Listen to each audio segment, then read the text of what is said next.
Hello everyone, good morning সবাইকে। সবাই কেমন আছো? আশা করি সকলেই ভালো আছো, আর আমিও খুব ভালো আছি। তো একটু গরম বেশি পড়েছে এই আর কি, তাছাড়া সবই ঠিকঠাক আছে। আর আজকে আমি খুব সকালেই ঘুম থেকে উঠে পড়েছি। ঘুম থেকে উঠে আমি ফ্রেশ হয়ে নিচ্ছি। আগেই আমার ঘুম থেকে উঠে এটাই কাজ। ফ্রেশ হয়ে তারপর কিছু কাজ আছে বলতে সকালে রোজই আমার মানে কিছু না কিছু কাজ থাকে। তো সেই কাজগুলো আমি সেরে নেব ধীরে ধীরে, আস্তে আস্তেই করব। যা এত গরমে এনার্জি নেই, আস্তে আস্তেই করব সব। মেয়েদের জীবন হচ্ছে পরিবর্তনশীল, মানে একটা সময় আসে যে সে সব কাজ শিখে যায়, সব সে নিজে হাতে করতে শিখে যায়, যে সে ভালো থাকতে শিখে যায়, সে হাসি খুশি থাকতে শিখে যায়, সে সব কিছু সামলে নেয়।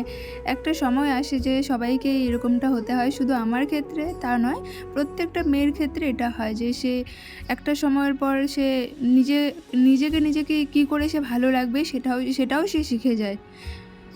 সব কিছু সামলে নিয়েই আমি আমার লক্ষ্য স্থির রাখি যে আমাকে ওটা করতে হবে, ওটা আমাকে করতেই হবে, আর ওই স্বপ্নটা আমাকে পূরণ করতেই হবে। তো সেটা আমিও করছি। তো জানি না কতদূর কী হবে, তবু আমি চেষ্টা করব, হাল ছাড়বো না। শুনেছি হাল ছাড়লে হয় না।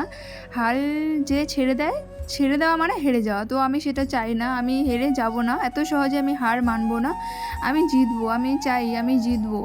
আমি সেই সব মানুষদের দেখাতে যাই যারা বলেছিল যে আমার দ্বারায় কিছু হবে না, সেই সব মানুষদেরকে আমি চোখে আঙুল দিয়ে দেখাতে চাই যে দেখো আমি পেরেছি। জীবনে কিছু মানুষ রেখেছিলাম, যাদের খুব ভালোবেসে কাছের মানুষ করে রেখেছিলাম, তারাই যে শেষে আমার সাথে এত বড় বেইমানি করেছে বা করবে সেটা কখনো আমি ভাবিনি, সেটা আমার ধারণারও বাইরে ছিল।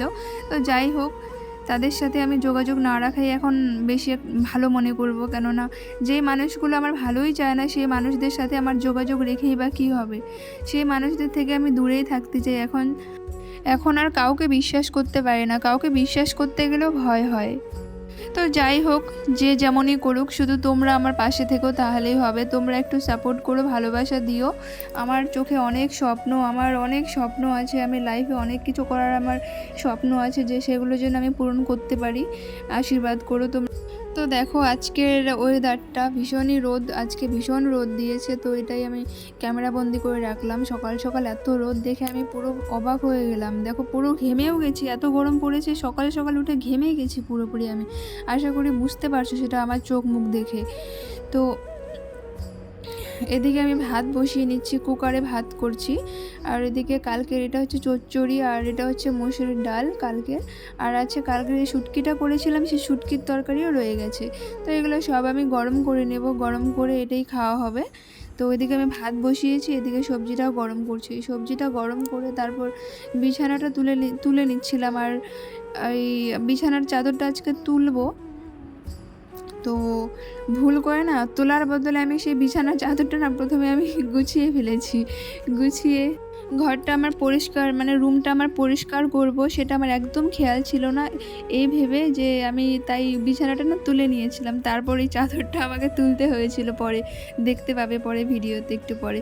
তো দেখো ঘরের অবস্থা, রুমের অবস্থা দেখো কত নোংরা বেরিয়েছে। আর এই 50 টাকাটা যেন কি হয়েছে, আমার বরের একটা গেঞ্জিতে ছিল, এটা ঠিক আছে পকেটে ছিল, পকেট খেয়াল করিনি। তাই দেখো 50 টাকাটাও কেচে দিয়েছিলাম সাথে সাথে, পরে বর এসে এটা আবার শুকোতে দিল ঘরে। তো এই দেখো আমি বিছানার চাদরটা তুলে দিয়েছি, পরে মনে পড়লো হুট করে যে না, এটা তো আমাকে রাখলে হবে না। এটা পেতেছি 10 দিন হয়ে গেছে, অনেক দিন হয়ে গেছে, 10 দিন।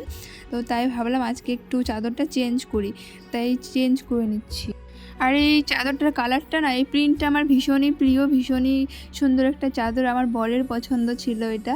প্রথমে আমার ভালো লাগেনি, কিন্তু এখন না ব্যবহার করতে করতে আমার খুবই ভালো লাগে। এই প্রিন্টটা খুবই ভালো লাগে এই চাদরের। তো আমি বিছানাটা তুলে নেব, বিছানা তুলে নিয়ে আমাকে ওইদিকেও ভাত বসিয়ে রেখে এসেছি, সবজিও রেখে আসছি। তো ভাতটা হচ্ছে, কুকারে বসিয়েছি যেহেতু, সিটি মারবে, 4টে সিটি মারবে, ভাত হয়ে যাবে। আজকেও আবার আমার ক্লাস আছে, কালকে আমার এক্সাম আছে, তাই আজকে আমাকে ক্লাসটা যেতেই হবে আজকে। তাই তাড়াতাড়ি করে সব কাজ করে নিচ্ছি। বিছানাটা দেখো সব গুছিয়ে নিয়েছি। এবার আমি দেখো একটু মানে ক্যামেরা ভিডিও করছিলাম, দেখো ভীষণ বাজে লাগছিলো দেখতে, পুরো পাগলের মতো লাগছিলো আমাকে। তারপর 11টার দিকে আমি খেতে বসছি, বরকে বললাম চলো খেয়ে নিই। তো বর বললো না তুমি খেয়ে নাও এখন, আমি পরে খাবো। তো আমি একা একা খেয়ে নিচ্ছিলাম, ও পরে খেয়ে নেবে। তো 12টার দিকে আমি স্নান করলাম, 12টার দিকে স্নান টান করে এই যে দেখো একটা কুর্তি পরেছিলাম, ওটা আমি চেঞ্জ করে নিয়েছি, কেননা এটা আমি পরে যাব, ওটা পরে যাব না, তাই ওটা চেঞ্জ করে দিয়েছি।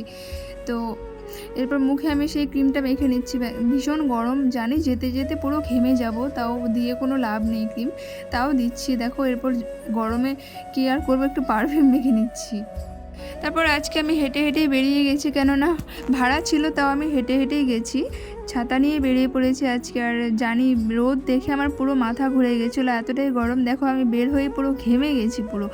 তো টোটো পাচ্ছিলাম না, তো ভাবলাম যতক্ষণ না টোটো পাবো ততক্ষণ হেঁটে হেঁটে চলে যাই। তো দেখো রোদের কি তেজ, দেখতে পাচ্ছ এত রোদ, আজকে টেম্পারেচার ভীষণ টেম্পারেচার ছিল।